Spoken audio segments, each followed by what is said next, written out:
morning to everyone in Whyalla. I think we're ready to kick off, if that's okay. Everyone ready there? Yes, we're ready. All hear us. Great morning, all.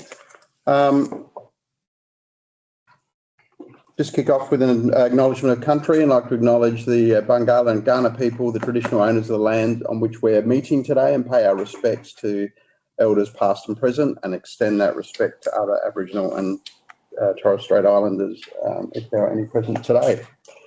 Today we've got a couple of agendas, main one obviously being our budget, business plan and budget review, and then a few confidential items during the day. Do we have a quorum?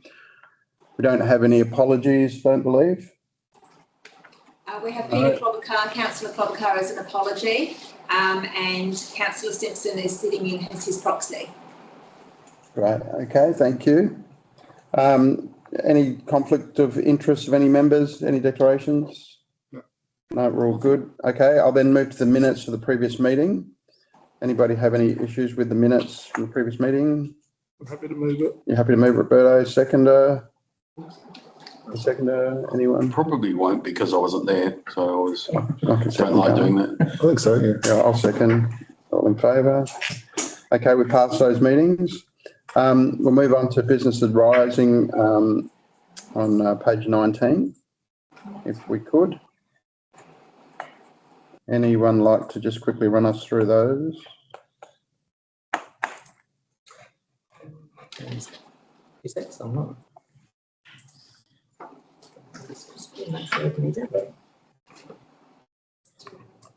Business arising.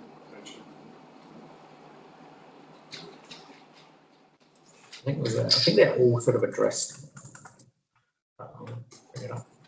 Yeah, so I think in terms of the business arising from the last meeting, we have the Code of Practice for Meeting Procedures is on the agenda today to do the changes that were proposed by the Audit and Risk Committee at the 20th of April meeting. The review of finance and policies is complete, and the playground audit is complete, and there's a further update on today's agenda. Yeah.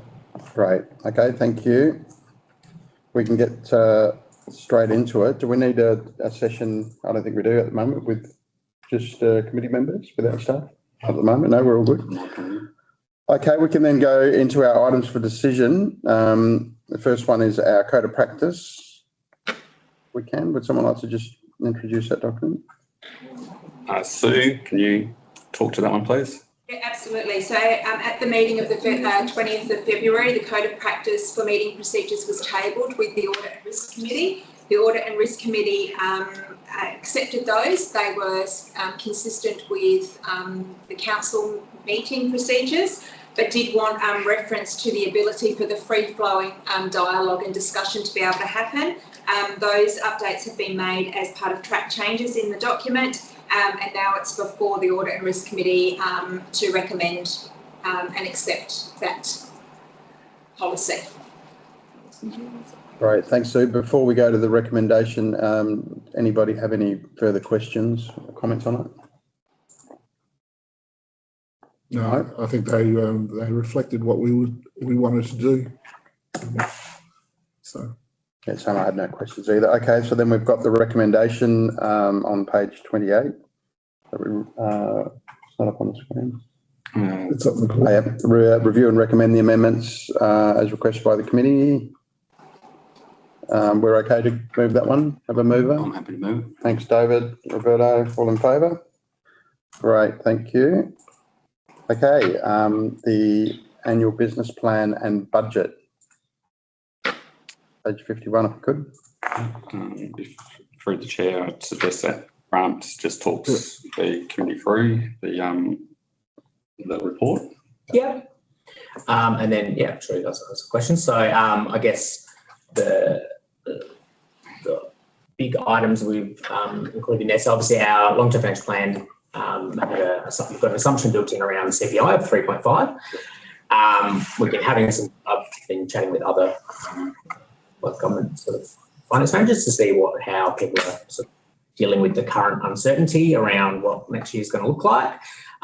Most of them are holding pretty steady on their consultation version on around a CPI. Most have around 3.5 to 3.7 built into their plan, and that's what they're going out to consultation with.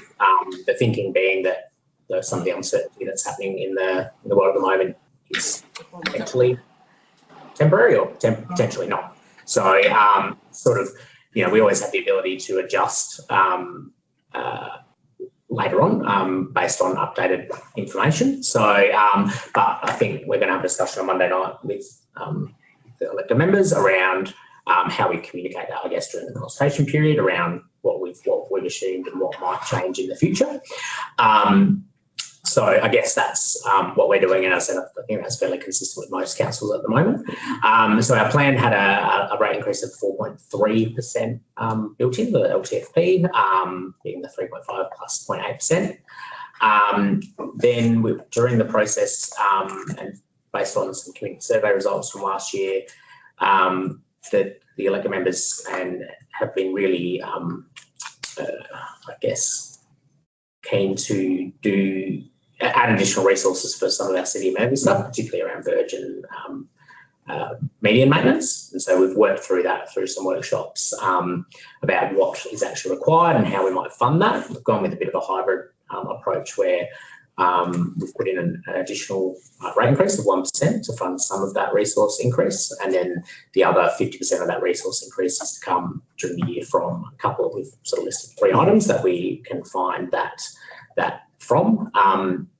So that brings the total rate increase at the moment to 5.3% in the model. And then I guess in the report you'll see that we've spoken about really we've got our parameters built in around when we, after the council excluding the airport is now back in a very small surplus, a break-even position. The plan is that needs to be maintained over the rest of the plan now, and that within 2 years from now, we'll have council, including the airport, come back to that modified break-even position, which is the one we've discussed a number of times around adjusting for 50% of airport depreciation based on that's being our long-term assumption around what the airport can afford to operate at.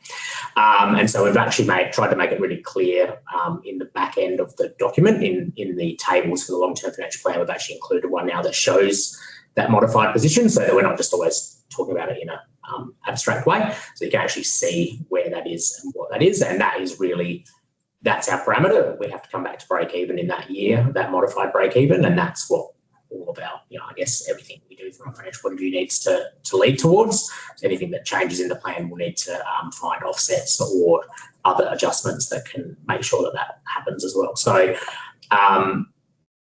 that's in line with the parameters that we adopted early in the budget process. And then, so they're probably the main bits from the report. Capacity, just a little bit more capacity in our operating budget. Yeah, there's a little bit of capacity built in. So we do have each year a bit of, we have like an amount to fund operating projects. It's not a huge amount, but this year the elected members were really careful in allocating that and didn't fully allocate it. So we've left that as a bit of a contingency. We have got some contingency in the plans, about 180,000 or something like that, to deal with some unknowns. As we know, they come along very often, but also, because we know that could even be a little bit of a buffer potentially against some of the things that may come through over the next few months. The biggest, I guess, risks for us, we think, at the moment from the uncertainty is probably our waste contract, because it's heavily fuel reliant and had quite a lot of their rise and fall mechanism. A fair chunk of it relies on fuel. Especially for the curbside collection contract. So that's probably our biggest exposure. But obviously, if CPI itself goes up, that does expose council to some of our contracts and that sort of thing. So there's some contingency built in, but also if things change drastically over the next couple of months, we will have to make some other adjustments. Maybe that will do for an initial overview, and then happy to respond to any questions. Okay, open it up. I was going to ask you about the waste contract, and the fact is that I think the fuel will stay high for a lot longer than we think, and probably into next year, because I don't see it dropping quickly. So it's what is that impact? And I think you should probably allow for that, or some sort of increase in that area above what it would be. Yeah. Because I think otherwise it's going to. I think it's going to happen. Yeah. You know, is it going to stay at $3.30 or whatever for diesel, or whatever? But that's, you know, compared to was it $1.80. So you're going to get, and like I said, the rise and fall is particularly in those contracts around fuel. Yeah, I think our exposure is about, if it stayed at the exact same price for 12 months, it would be about 300,000. Wow. But what we've spoken about with Whyalla have come to us with a bit of a proposal around how that might work.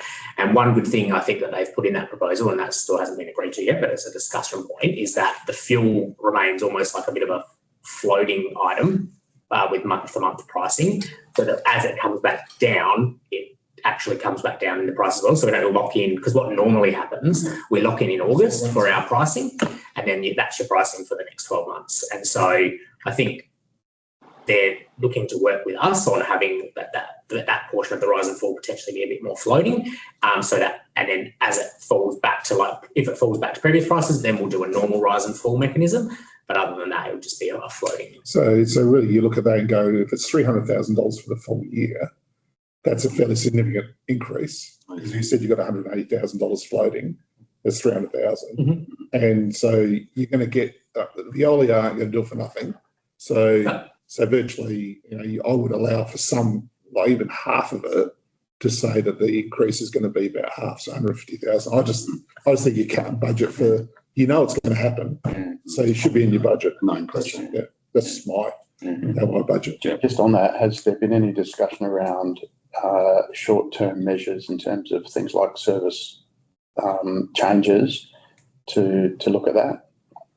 Recycling and general waste in one collection, so you go once, not twice, or other types of initiatives to look at, you know, short-term urgent measures to try to offset that from a collection perspective?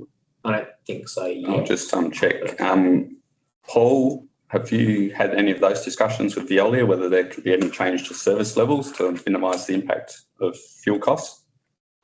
Through the chair, we've had some meetings and we've sort of mentioned that there is the possibility to look at it, but I think it's probably just a fraction early to make those changes, but there's definitely some things that if we need to, we can do, and we're still finalising what that might look like.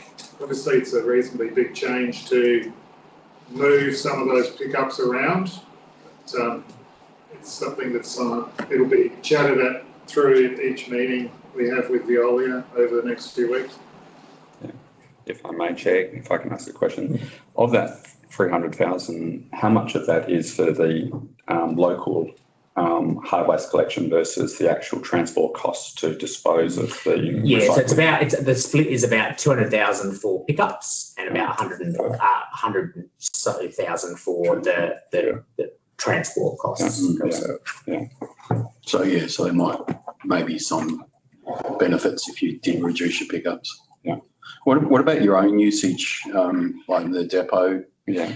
I don't know what those numbers are, but yeah, we probably use about 160,000 is our total fuel bill prior. Okay. So, I mean, if it stayed exactly as it is now, it might be up to 80 grand, but you know, it's probably more like 50 grand. So there's a pressure there as well. We have been pretty lucky, like Perry, our supplier, from a supply point of view, our supply's been pretty good and we haven't got any supply issues. And the price I think we're getting is not too unfavourable. Obviously it's up, everyone's price is up, but maybe not as much as retail. But yeah, that's also a bit of it. So you've only allowed 3.5% increase in your fuel purchase. Yeah. And just adding to that, and from a risk point of view, because we have our own fuel stores, both unleaded and diesel, we don't see any risk at this point in time in terms of our own ability to continue delivering services. It's just what it's going to cost you. Yeah, that's right. Yeah. It's a price, not a supply. Yeah. Has any work been done on what the increase to the rates would be if we wanted to cover that cost? I guess if you want to, if say you got the full waste and you got the full fuel cost for a whole year, you're probably looking at about 1.5%. And I guess part of the conversation on Monday night with the elected members might be, you know, we go out to part of that messaging, and is it that if this is a really big, if we get to sort of June and it is an ongoing issue, do we need to adjust some of these extra resourcing that we've put in and hold that off for a little bit longer and actually use that? So some of the 1% rate increase that we've actually put in, does that need to be used for cost rather than passing more costs on to the community? Or do we really need that and actually it needs to be a bigger cost on the community? I think that's part of the conversation. And then around, as I said, we've got, in theory, if we had 1% and we had our contingency in our budget, we're covered. And then that's probably covering the worst case as well if current conditions apply. So the second question to that is, if we were to apply the same thinking and logic to the airport, what would the increase need to be to cover the airport shortfall? Like in counts from council, like a rate increase. Yeah. That's in the report. Sorry, I haven't looked at that for about a week, but I've put in there. So I think we needed an extra. So take that bit aside by itself, all things being the same as they are now, without the extra pressures. I think it was about an extra 3.5% to bring us up to so that we're in that modified break-even position right now. Is that to cover that 1.3 that their deficit, or not? Not the full amount. It would cover up so that they were running at a 50% depreciation deficit, which we've agreed is acceptable. They just got a $30 million grant and they've got a crap load of equity from that. It's okay for it to come down over time, and that we'll get renewal grants later on because you can always get renewal grants for airports. So that's our parameter that the airport needs to, we need to run at a point where the airport, 50% of the airport depreciation can be a loss, but nothing more. Right. Yeah. The reason I asked the question is I think that we're putting up a budget document. We should have a starting point to say what would the rate increase need to be to actually start with a square budget, and then the decisions that we're making are ones that are going to knowingly run us into a deficit, and we're actually making those decisions consciously with A, B or C contingencies or reasons in place, because otherwise to me, it's like a bit of a false economy that we're great. Look at us, we're in surplus by 70k, but actually, we're not. We're not. We are, but my argument around that a little bit would be we've had that goal. We set that goal about a year or year and a half, 2 years ago. That this is the point we would come back into that sort of position, and that we're working towards it. So I don't disagree, and that's why I always put that. So it's an 8.2% rate increase total to come back to it right now.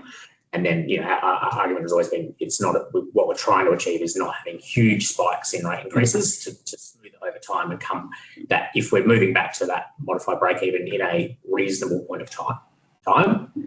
Is that but I think it's more around the messaging to the community. To say this is actually the extent of our financial challenge. If we wanted to have a clean set of books, that's not achievable. So these are the conscious decisions we've made and actually itemise it. I think that's so. Because I imagine we can do that. Community know that the airport's costing money. But they don't know. They don't know how much. That's a good point. Because we usually do it the other way. So in terms of we sort of build up to say this is why your rate increases this amount, as opposed to saying, well, it should be this, and we've actually worked the other way to deliver a rate increase that's much lower than what palatable. It's more transparent. That's a good suggestion. We'll pick that up for our messaging. See, my concern was the $70,000 surplus, taking into consideration things that you talked about, where not all the assumptions actually are what's going to happen. So then you really are saying you're making a $70,000 surplus, but actually you're not. You're probably going to make a deficit because you'll have to do a budget review during the year. Because the first one we'll have to, just saying is that. Well, but what I want to say is that I don't expect that we don't make, say we get to the end of consultation or we get into early June. So I think we adopt a different version of the budget. But I think that's, you go out to the community, get some feedback. And one of the things you're going to go out to the community for is that we're going to increase amenity. Right? And then you're going to come back and then say, things have changed, so we're not going to increase amenity because we can't afford it. Now, I think you've got to be careful about how you do that.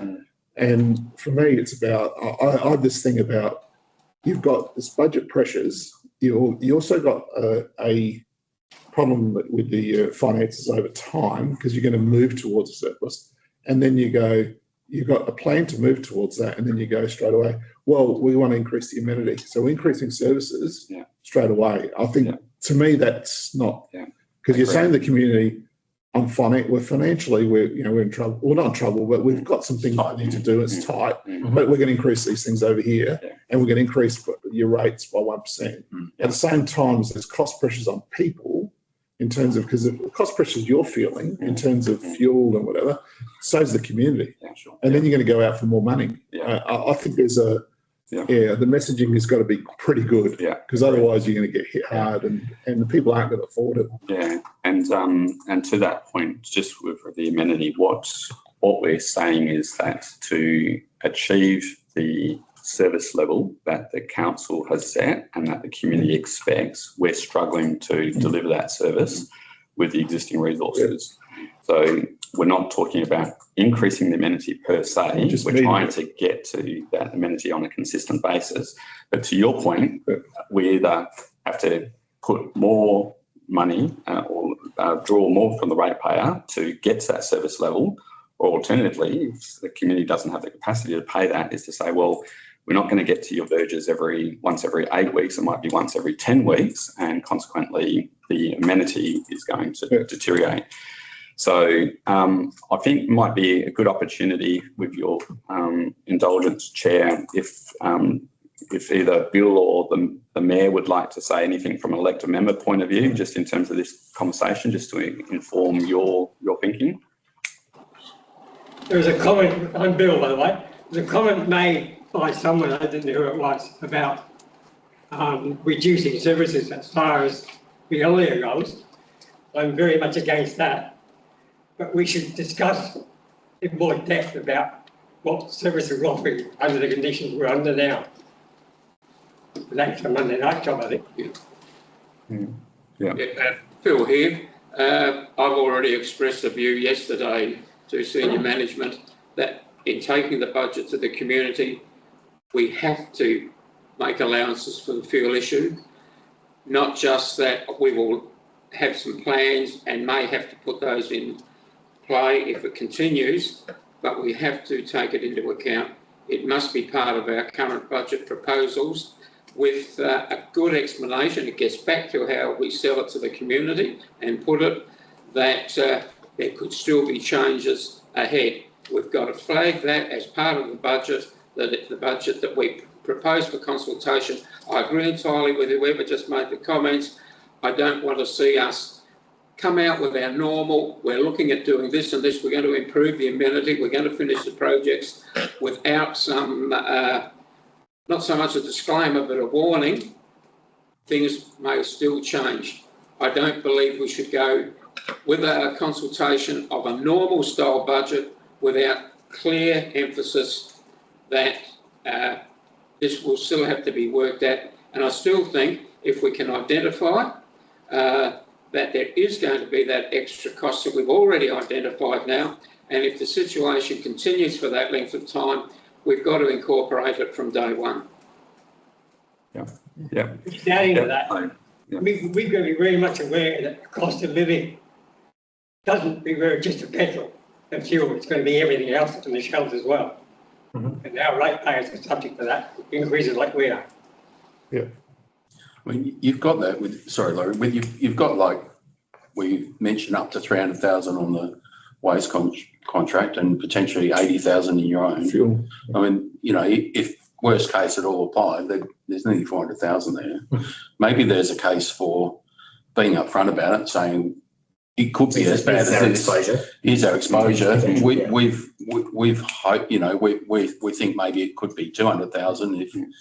And then I think then you factor that into your budget, and then if everything, you know, the world changes and it's all back to normal by July, which it probably won't be, then you've got, even if you've collected that, you've got the opportunity then to perhaps go, okay, that hasn't eventuated, that might give us that facility to recruit those people to, you know, achieve your amenity.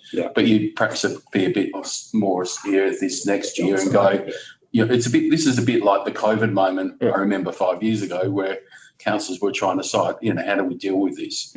I think it's kind of as almost as big as It that. is a little bit like that. And I guess the difference, like what actually, it's a good point actually, like what we had the power to do 5 years ago was actually delay our budget process. And we actually did that because we were going down the path of the 0% rate increase and we ended up waiting and it wasn't quite as severe. We went with the 2.4. So, but obviously we don't have that power this You don't have that power. Yeah. But I think it could be as significant as that in the community. I mean, not from a health perspective, but just the community's ability to deal with costs. So it could almost be, sorry, Justin, I was going to say we could almost build the budget in the opposite way, and it's like what that extra 1% rate increase is actually going towards is this. We've also got a bit of contingency up our sleeve for the worst case scenario, because I don't think you want to overrate. I think you want to maybe have a middle ground. Yeah. But then that's the wording. If things start to ease, that what we've actually got is a bit of capacity to work on our service level. Yeah, you can. And you will always still be in deficit, not forget. Yeah, definitely. So that's and I think it's pretty consistent, the messaging. Yeah. Be more transparent Yeah. and take those things into account. Yeah, which was going to be my point. So in terms of the feedback to the council, did you want to sort of encapsulate those words about So let's presenting a worst case scenario and working back to including potential for fuel increase and I think fully funding to at the airport. So that's the actual case. Sorry, yeah. To achieve a break-even budget. Yes, yeah. And then the decisions that you're making to minimise the impact on residents are going to be A, B and C to make that number more palatable. But there are certain things that will definitely be taking place in everyone. So maybe you can just encapsulate some words to that effect. Yeah, we got the recommendation up on. I might take this. Much as we love to see the faces of the people. We just is their faces. That's all. Just while we're bringing that up, are there any other comments on the budget? There obviously we've done, but I'm going to play the newbie card here because it's my first meeting. Clearly, the airport's a big part of the challenge for the council, and I'm assuming that was one of the key drivers with Escosa's report as well. Yeah. Mm-hmm. In terms of financially unsustainable, probably on the basis of the airport being the biggest factor. So I'm picking up bits and pieces as I go round about kind of how you plan to deal with that. But it's with the grant that they've got and presumably what you're trying to do around this depreciation model, you will get back there. But does that all that plan, does that actually fit with what you've gone back to Escosa with your strategy as well, or? No, I mean, Escosa are interesting in that they don't actually ask you for a strategy. At the back of the document, we put our you've got to comment on their points, yeah.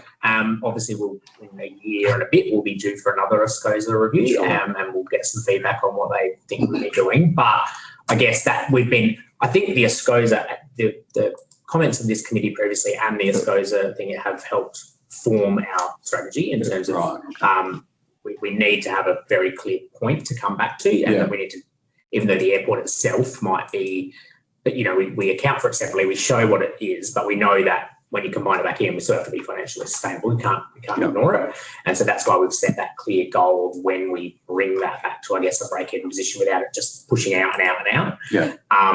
And I guess the one thing we've got up our sleeve is council's quite interesting in that it's got quite low borrowings now. But so in theory, we've got borrowing capacity, but we don't really because we can't service the borrowings, and we can't service the assets we might build with those.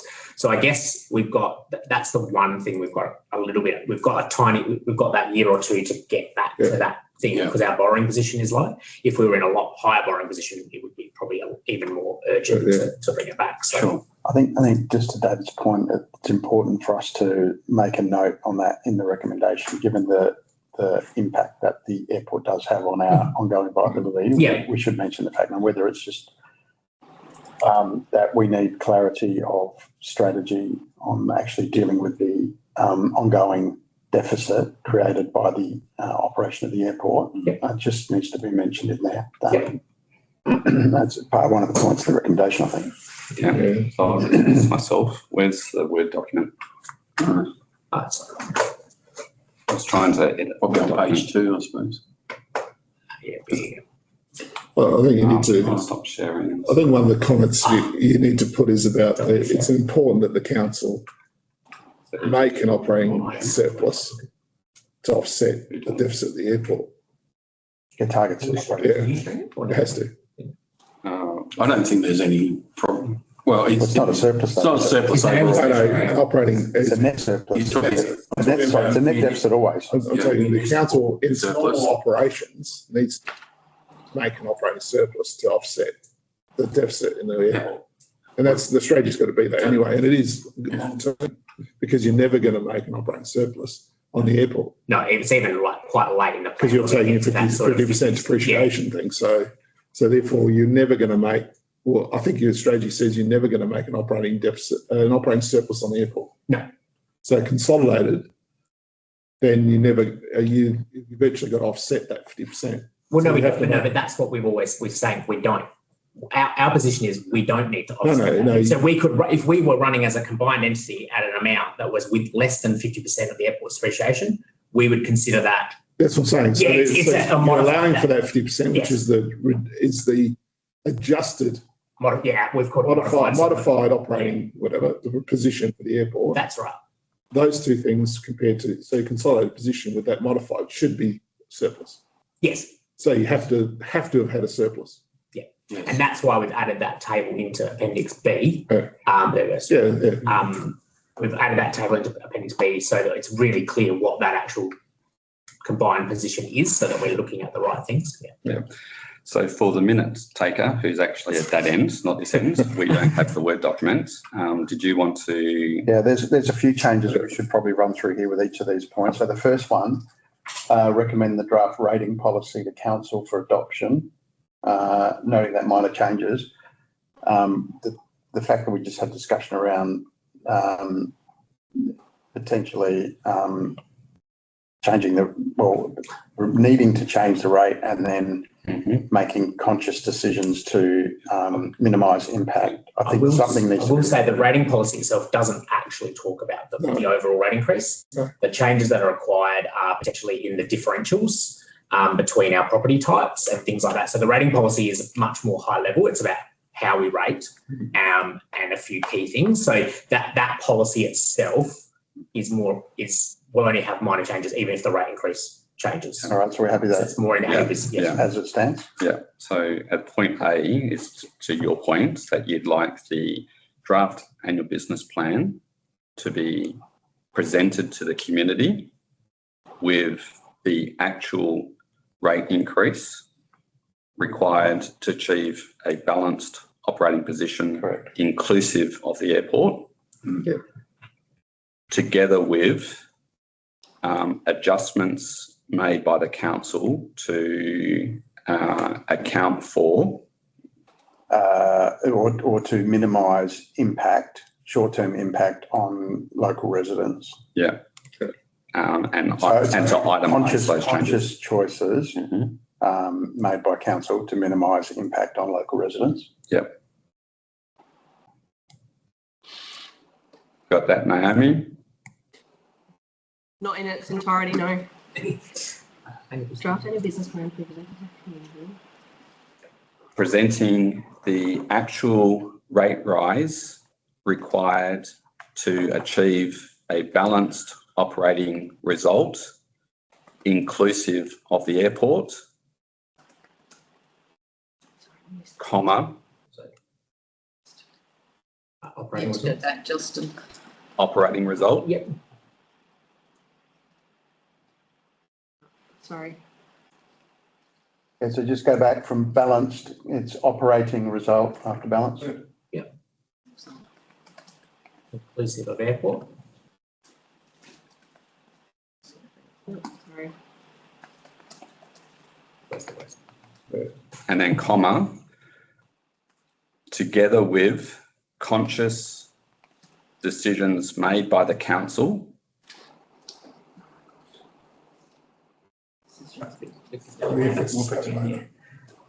I'll fix it all up after.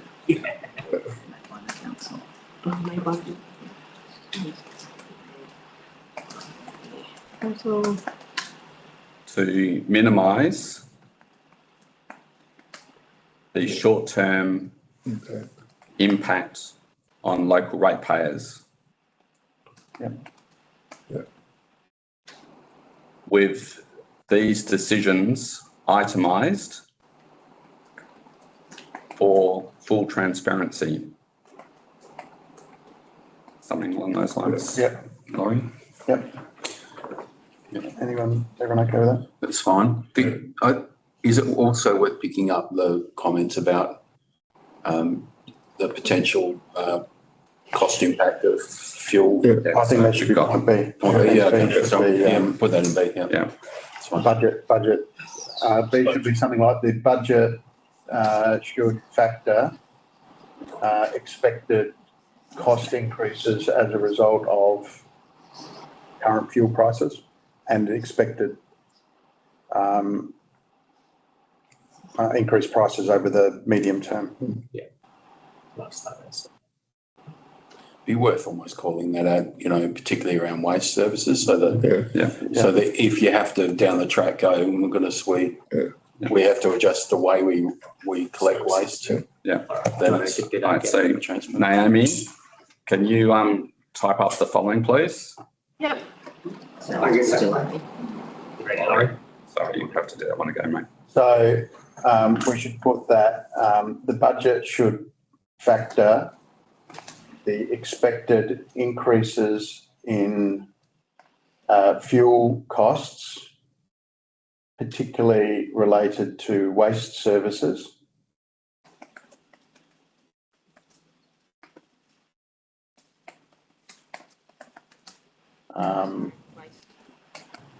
What else? Or would be whatever you do, depot or just waste services and depot operations. Yeah, probably Yeah, depot. primary ones. Yeah.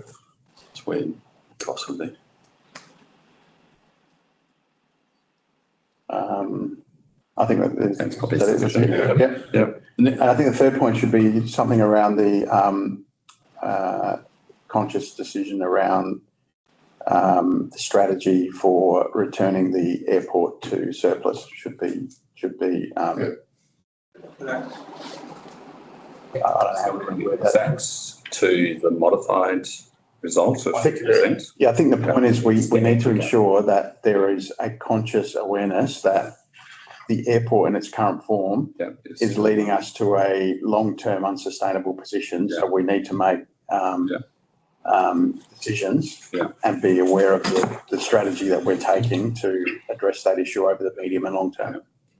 Is the thing about council continue to make conscious decisions around to minimise the impact, ongoing impact of the airport deficit. Yeah. All right. So Naomi, if you can take the following, please. Council continues to make conscious decisions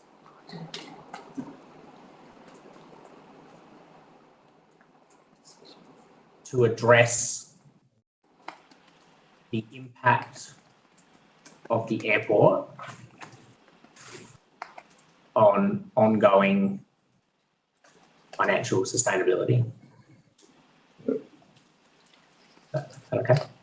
Yeah. Yeah.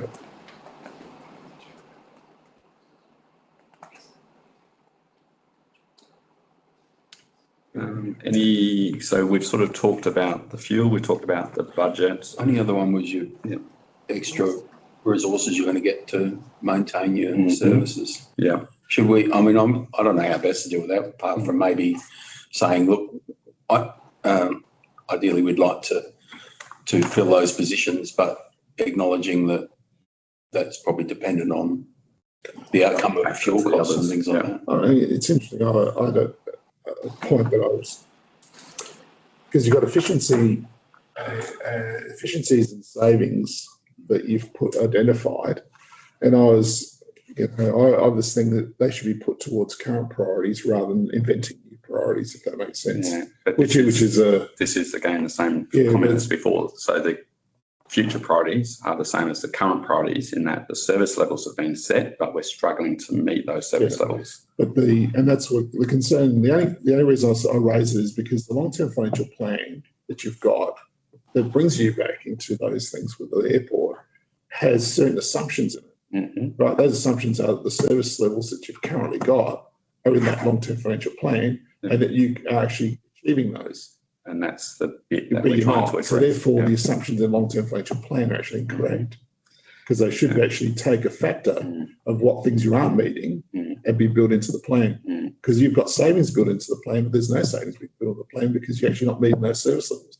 That doesn't have to be done today, but I think you need to factor that in, because otherwise the long-term financial plan is actually not showing what it should show. So if I replay that back but present it in a different way, consistent with what you're saying is that we should actually adjust our long-term financial plan to reflect a reduced level of service than what the council has set, because our current resources are not delivering the service level that's been set. Or you need to put those additional resources into the long-term financial plan to meet those service levels. Which is what we're Well, I think looking that's what to do. this is we're saying we need. No, long-term. Yeah. You're doing it short-term. No, this is, once it goes into the budget, it will be built into the long-term budget. It'll become, that's at that 1%. That's why I've done it through rate increase, because it actually is to fund it long-term, and those efficiencies are to be ongoing changes to resources. So the long-term financial plan has got, currently the draft long-term financial plan has got the additional cost of those resources factored into For it. those particular things. Yeah. Sorry, I was understanding. Yeah, that's right. I get it. Okay, so I've just, for clarity, anyone in the room in Whyalla got any other comments on the budget paper? Can I ask a question? Can you elaborate on section C of the proposal? Sorry, say that again, please. Can you elaborate on what the comment on section C means? As long as the council been aware that there's on the airport for many years. We're conscious of that every month when the budget report comes out. I think the point on changing it. I missed that. The council knows about it. So. So I suppose saying what's a practical. I think the point is if we do nothing about it for the next X number of years and it continues to drain, all it's doing is affecting and impacting the viability of council operations for the term, the medium to long term. And so we need to make sure that it's always front of mind and that decisions are being made as priorities, either to find ways to address the shortfall or, acknowledge that other services are impacted because of the choice around the airport. So it's about keeping it at the top of the pile, given that it's the largest financial impact of any activity, adverse financial impact of any activity you've got going on. So, we can't just ignore it, is my take on that. Yeah, can I, just going back to the previous comment, did you want to put a point D that the consideration of additional resources to, as proposed, is contingent upon the other budget pressures identified and taken account for? Or should to a certain extent, when you you'll do that. pull together your numbers that says this is, we need a 10%, I'll pick a number, 10% increase to cover everything. You'll be doing that with your itemising what you're clawing back. So So I think you probably will do it. I mean, you could at least get it in the comments so that you remember to consider that extra 1% for additional resources. Yeah, it's not so much for our benefit because we know it's just from an audit committee's perspective whether you want to, expressly put something in writing to inform the council that they should. Your recommendations. For me, the itemising of the services is what to get that full of because it's actually council's decision where it wants to put the resources. What we're saying is you just got to put them in there and then make those conscious decisions. So it's transparent. But taking into consideration that the things about operating surpluses in the airport has to be one of the major considerations.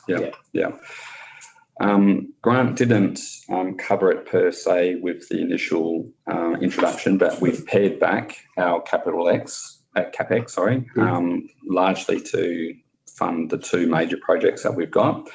Operating projects have been pared back.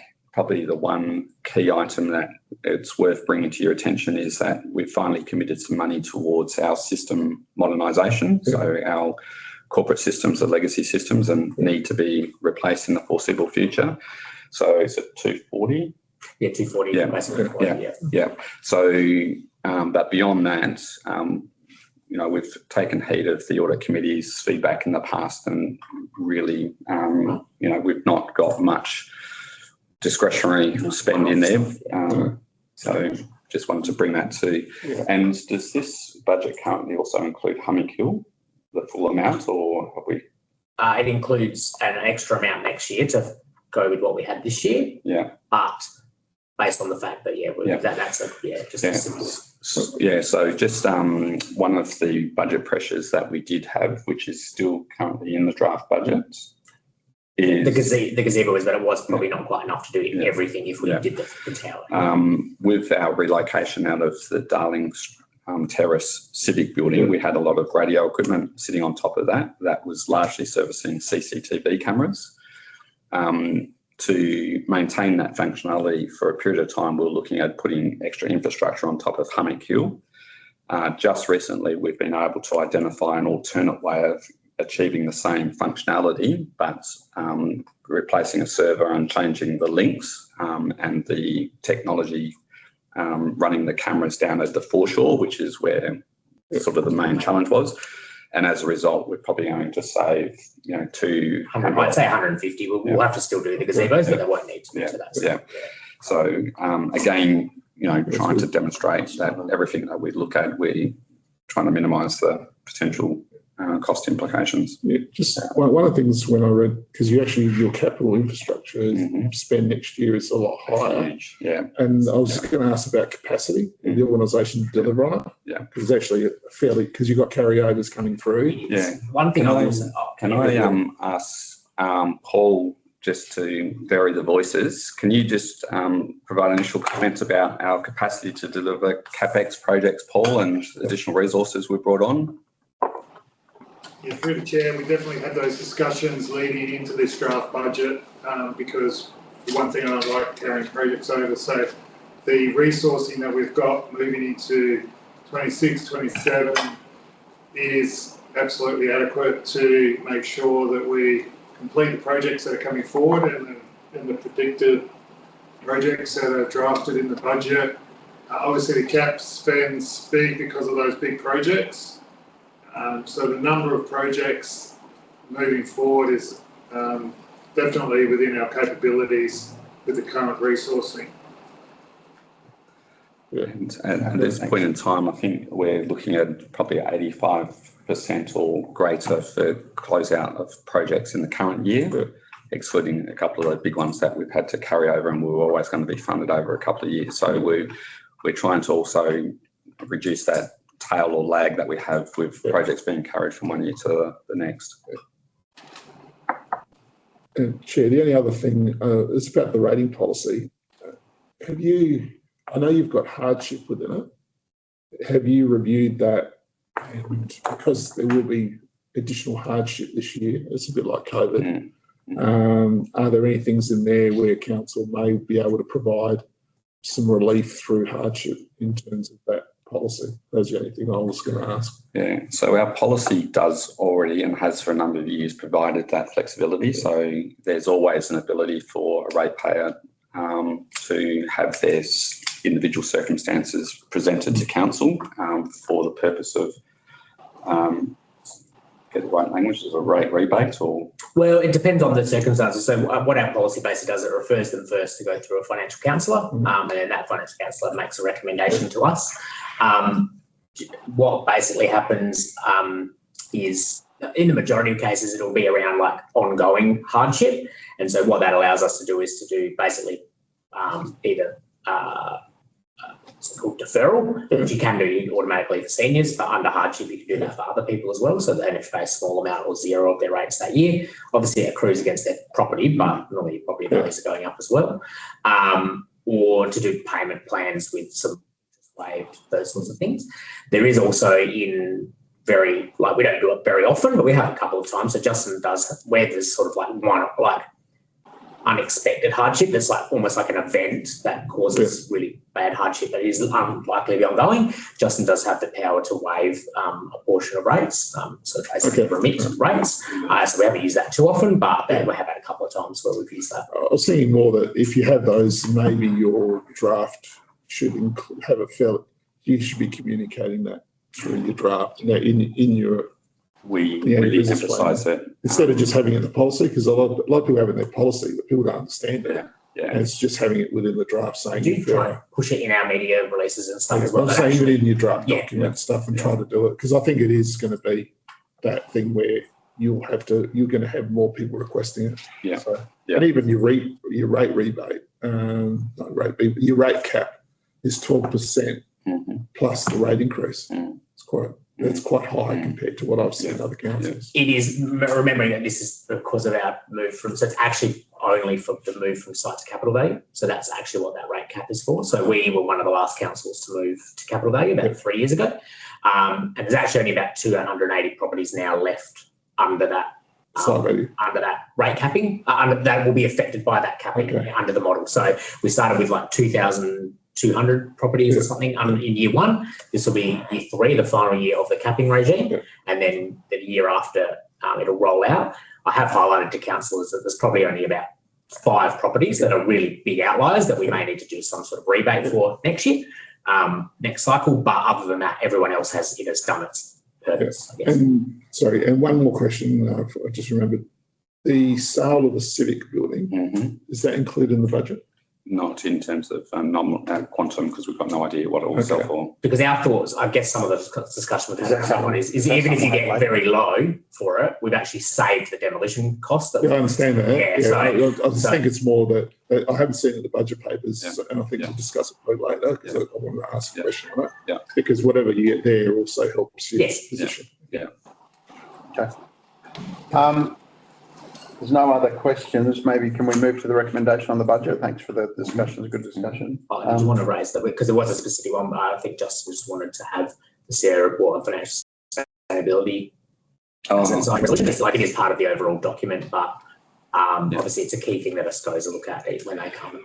Yeah. And just given this discussion, I think what I'll do is I'll go back and revisit that as well, because I've talked about the geopolitical pressures and the potential implications. But again, it's projecting something may happen in the future. I think I'll change that to reflect we've actually accounted for that more. I think ESCOs were more concerned about where you go above CPI and having reasons for that when you go to consultation, which is, I think, the stuff we've raised at the moment allows for that. Okay. In that case, can I have a mover?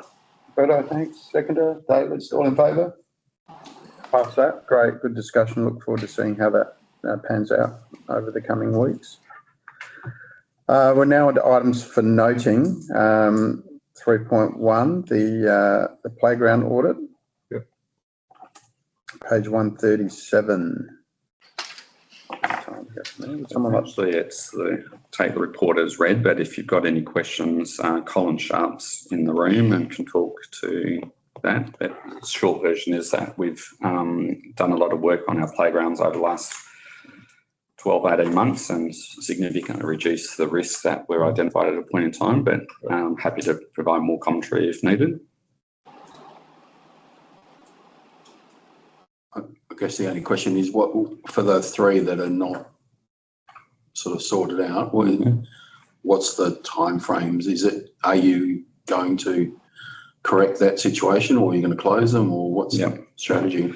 Again, just for a change of voice. Colin, did you want to respond to that question?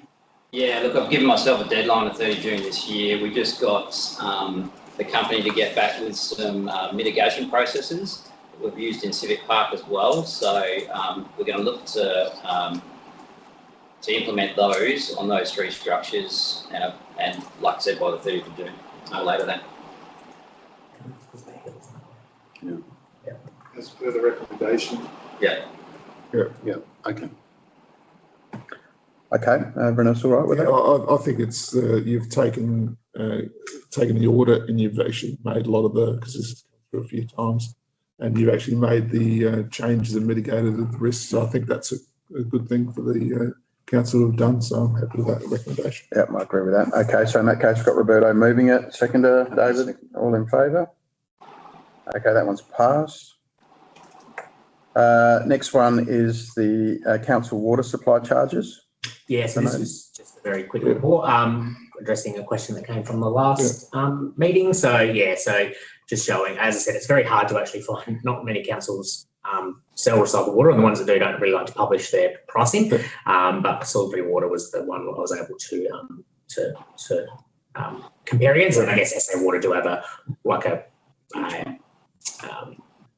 main price. We get a different price, obviously, because we've got a contract with them, but they've got a published price for recycled water. So I guess what it's showing is that we're a little bit below both of those, but once the finalisation of this price change over a few years happens next year, we'll be quite close to them, both of those in recycled water, but we're still, probably $1.50 per litre below like potable water. So it still benefits to the community groups. I think the question was whether you were charging too much. So that's so you're not. So that's fine. That's good. Okay. I think that one's pretty straightforward then. Yep. Happy to move that. Same again, Roberto, David, all in favour? Yep. Now I think we're moving into confidential items. So we need to move to go into confidence. David? I'm happy to move that. Thanks, Roberto. Yep. Okay, we're in confidence.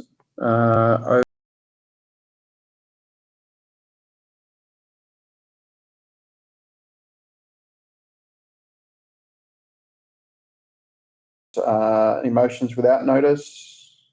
None. Next meeting the 22nd, and pending David's laptop, it'll be in Whyalla. Yeah, just assume it is, and if I can't be there, I'll dial in.